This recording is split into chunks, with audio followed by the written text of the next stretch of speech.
everyone, it's always a pleasure to welcome you again to House News. In this episode, we present you the latest information coming right here from the House of Representatives of Indonesia. So now let's have a look at our headlines for today.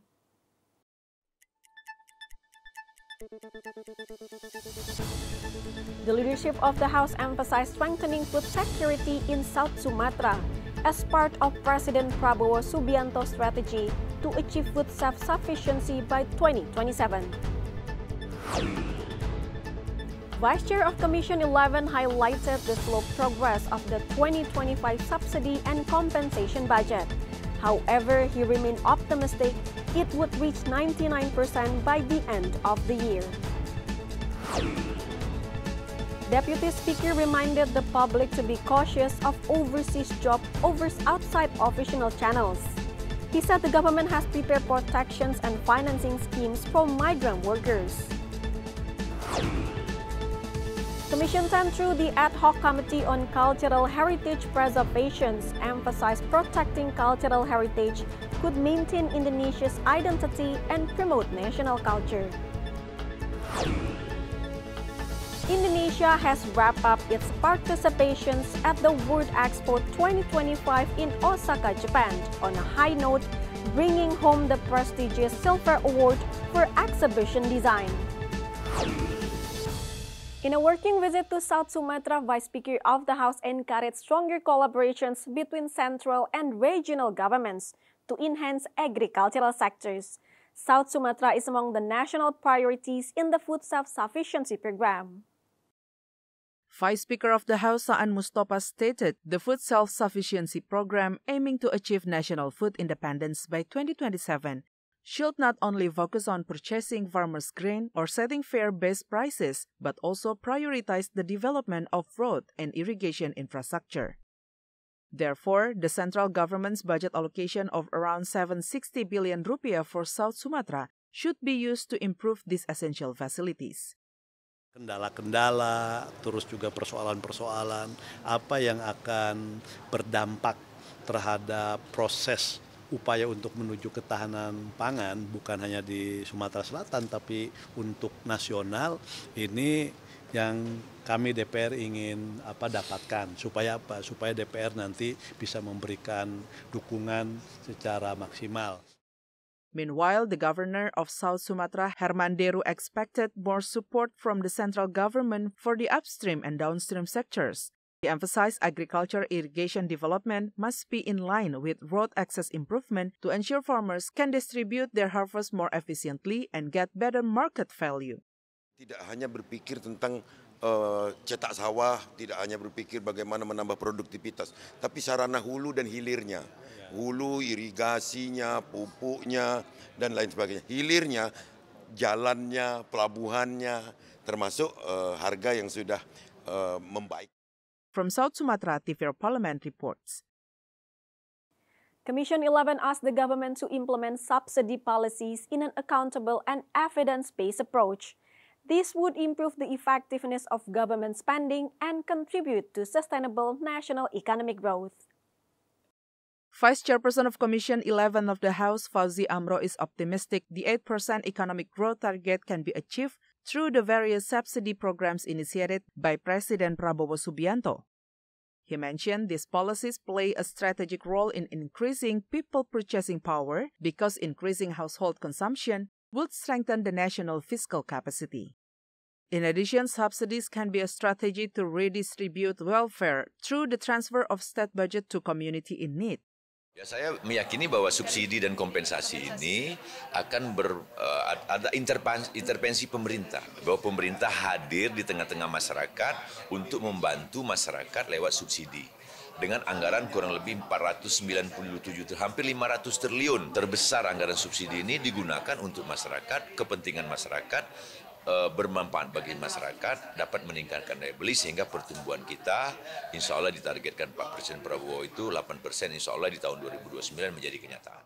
Based on data from the Ministry of Finance, the government has allocated up to 498 trillion for subsidies and compensations in 2025, consisting of energy subsidies, non-energy subsidies, and compensation. As of August 2025, the realization of subsidy and compensation disbursement has reached around 218 trillion, including 10 trillion for fuel and LPG subsidies earlier in the year. This figure reflects the significant national fiscal burden. Therefore, strict oversight is necessary to ensure subsidy policies are well targeted and benefit the community in need. From Yogyakarta, Hendra Sunandar, TVR Parlemen reports. Vice Speaker of the House demands all prospective migrant workers from West Java depart and work through official channels. He made this statement considering West Java as one of the main contributors of Indonesians' migrant workers abroad.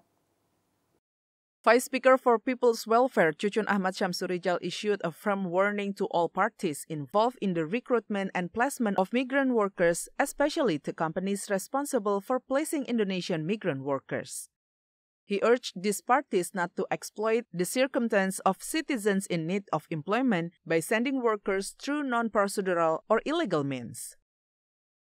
He also reminded prospective Indonesian migrant workers should not be charged any fees as the government, through the Ministry of the Protection of Indonesian Migrant Workers, has prepared more affordable financing scheme, ensuring the cost of deployment does not burden the workers of their families. Pemerintah sudah hadir melalui Dinas Tenaga Kerjanya, kemudian juga Kementerian P2MI, mewanti-wanti kepada semuanya, terutama para agen-agen, tolong orang yang lagi butuh, jangan sampai mereka itu sebetulnya bisa skemanya banyak. Jangan misalkan sekarang dipungutin, uangnya diminta bayaran sekian-sekian, kemudian nanti dengan beban pengembalian yang banyak. Padahal negara sudah hadir melalui skema KUR. Nanti kita akan bantu skema KUR-nya untuk para pekerja migran. Nanti bisa bagaimana mereka juga mencicil mengembalikan uang yang bekas mereka berangkat ini tidak menjadi beban buat keluarganya. Moreover, Cucun urged the public, particularly those from West Java, to remain alert and careful when working overseas to prevent becoming victims of fraud or scams by foreign nationals. From West Java, Nurbani, TVR Parlemen reports. The House always supports government program to ensure the welfare of the people, including the People's Schools program. Stay tuned right here only on House News.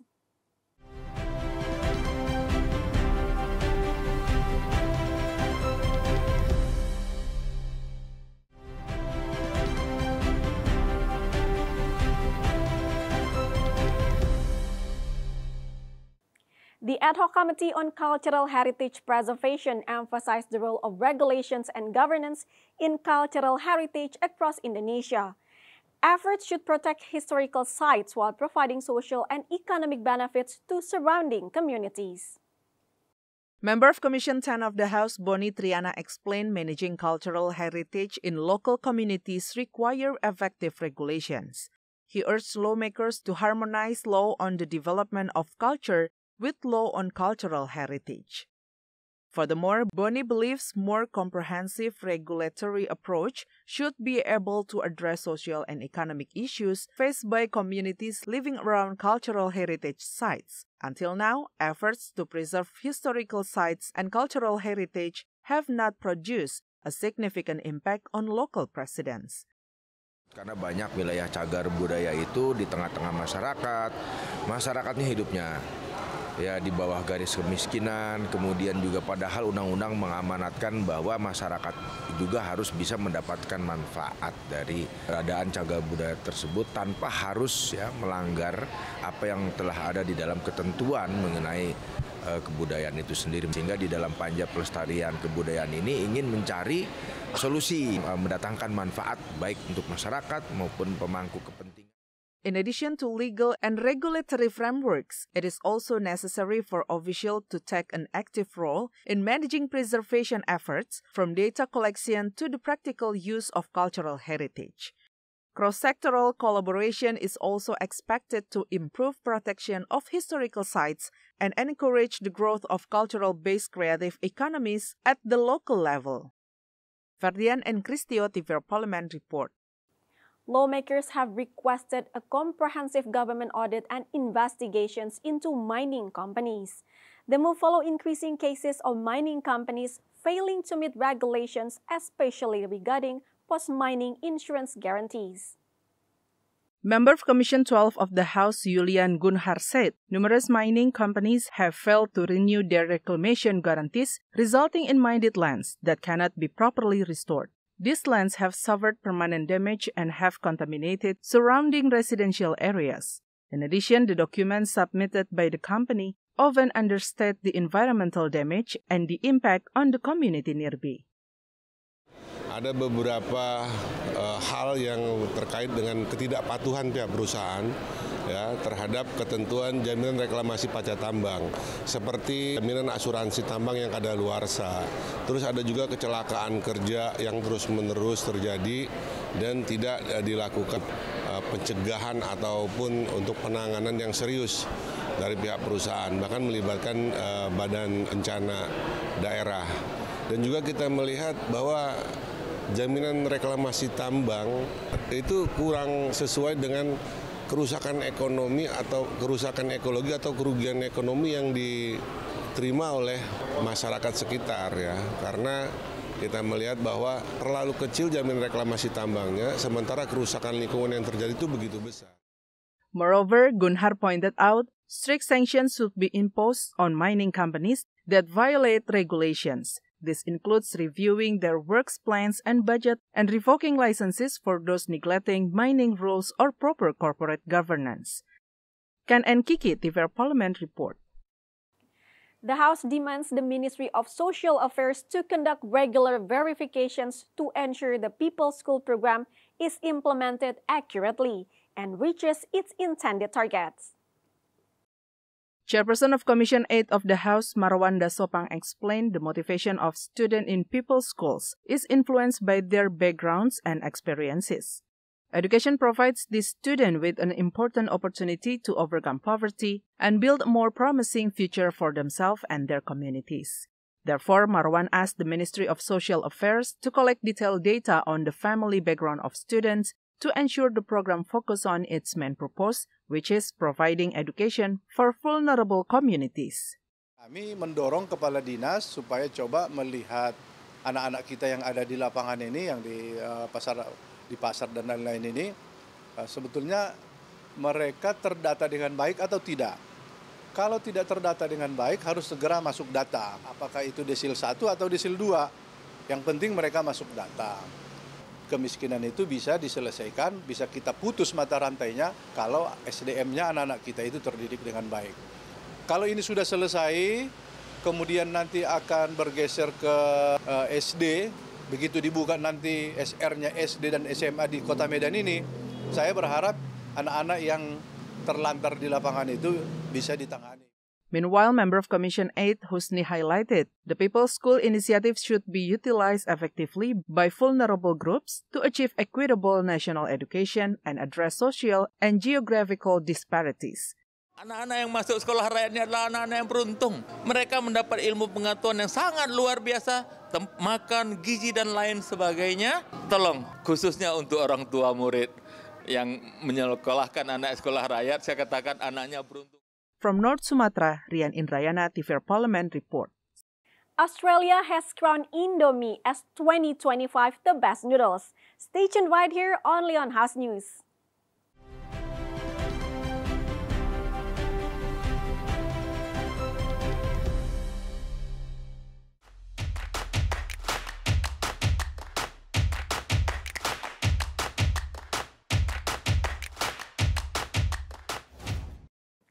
Indonesia has won a silver award for pavilion designs at the World Expo 2025 in Osaka, Japan, earning global praise for its stunning architecture inspired by the traditional Finnish sailing ship, a symbol of the archipelago's rich maritime heritage.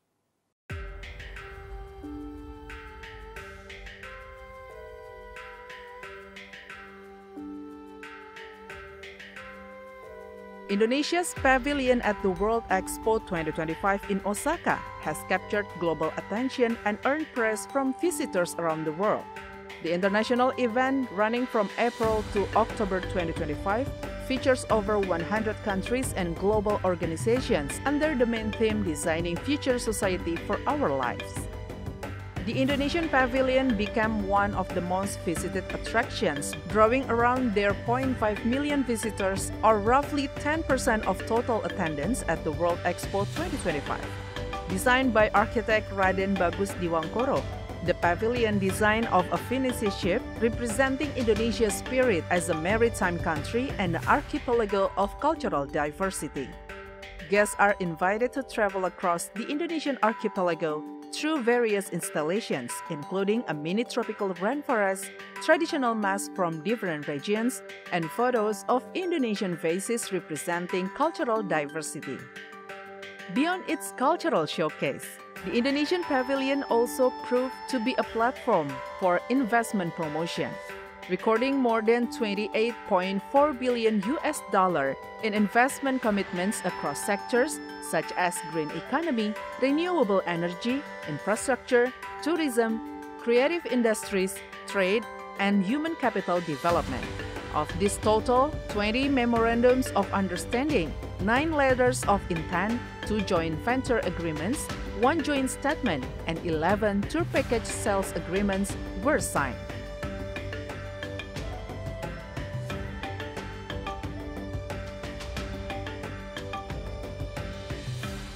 Bahasa Indonesia is set to make its history debut as an official working language at the UNESCO General Assembly in November 2025. This milestone follows its recognition in 2023 as the 10th official language of UNESCO. Starting November 2025, Indonesian language will be officially used as a working language at UNESCO's General Assembly. This places Indonesian alongside 9 other world languages, including English, Arabic, Mandarin, French, Spanish, Russian, Hindi, Italian, and Portuguese. The decision was made during UNESCO's 42nd General Conference in Paris in 2023, officially confirming Indonesian as the organization's 10th official language. With this provision, Indonesian can now be used as the language of the Assembly. In addition, the documents of the UNESCO General Conference can be translated into Indonesian.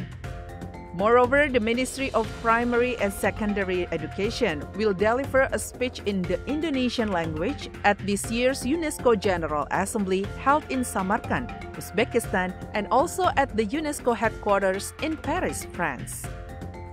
Indonesian is now taught in more than 50 countries. Tens of thousands of foreign speakers actively use it in various fields, from education to cultural exchange. In several international universities, Indonesian has even become part of the official curriculum, attracting young generation eager to learn about Nusantara culture. Bahasa Indonesia was based on the High Malay dialect from the Riau region of the archipelago. Out of hundreds of regional languages, it was chosen by Indonesia's founding fathers and mothers as the national language, following the outcome of the Youth Congress in 1928. Raising awareness of the Indonesian language is part of Indonesia's global efforts.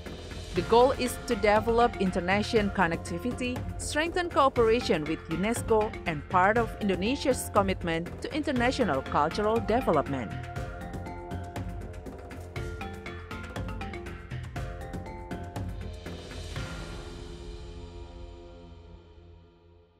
Exciting news has come from the international culinary world. Indomie, Indonesia's beloved instant noodle brand, was named the best instant noodle in Australia for 2025. It beat many other brands in a survey of nearly 2,000 consumers. In the survey, Indomie received 5-star for taste, texture, packaging, and overall satisfaction. Its signature Nusantara flavors, such as mie goreng original, chicken onion, and Indonesia's special spicy taste. Some varieties have even become staple menu items in Asian-style restaurants and cafes in Sydney and Melbourne. Canstar Blue also noted almost 1/3 of Australians eat instant noodles regularly. In today's fast-paced lifestyle, Indomie stand out for combining authentic flavor with quick and easy preparation. There are several reasons why Indomie was named the best instant noodle in Australia in 2025.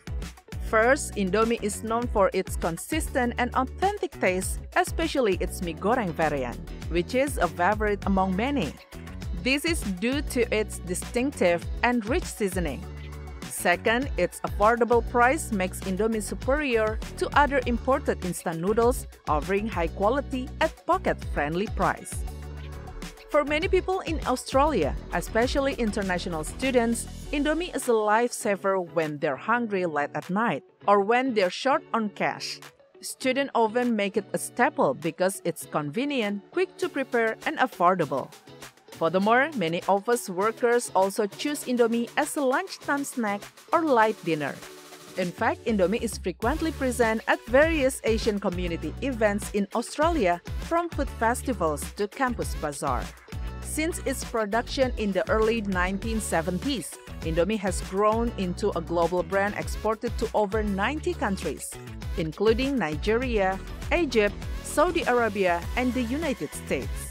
Over time, Indomie has rapidly expanded with various flavors, from the legendary original mie goreng to international flavors such as curry, rendang, and Korean ramen.